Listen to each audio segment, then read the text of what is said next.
اگر کسی کو اچھا خواب آئے تو اللہ کا شکر ادا کرنا چاہیے، خاص طور پہ سحری کے وقت خوبصورت خواب آئے تو اللہ کا شکر ادا کریں۔ اور اگر کوئی ڈرونا خواب آئے، رات کے کسی پہر میں بھی آئے، تو پھر اس طرح کیا جائے جس طرح نبی علیہ السلام نے بتایا کہ بائیں طرف آپ تھونکیں اور لا حول ولا قوت الا باللہ پڑھیں۔ رات کو سونے سے پہلے آیت الکرسی کا اہتمام کیا جائے، کلمہ طیبہ کو پڑھا جائے، اللہم بسمک اموت و احیا سونے کی دعا پڑھی جائے، اور معوذتین کو پڑھا جائے۔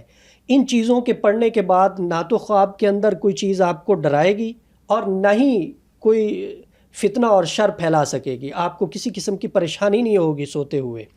اور اگر آپ کو اس طرح کے خواب آ رہے ہیں جن میں نشانی ہوتی ہے کہ آپ کے اوپر جادو ہے، آپ کے اوپر جنات ہیں، تو پھر آپ معالج کی طرف جائیں، علاج کروائیں۔ علاج کے بعد ان چیزوں کو اپنے استعمال میں رکھیں۔ قرآن پاک اللہ رب العزت کی بہت بڑی نعمت ہے جو اللہ نے ہمیں عطا فرمائی۔ قرآن پاک ہمارے پاس بہت بڑی دولت ہے، اس کے اندر جسمانی علاج بھی ہے، روحانی علاج بھی ہے، یہ ہدایت کا ذریعہ بھی ہے اور شفا کا ذریعہ بھی ہے۔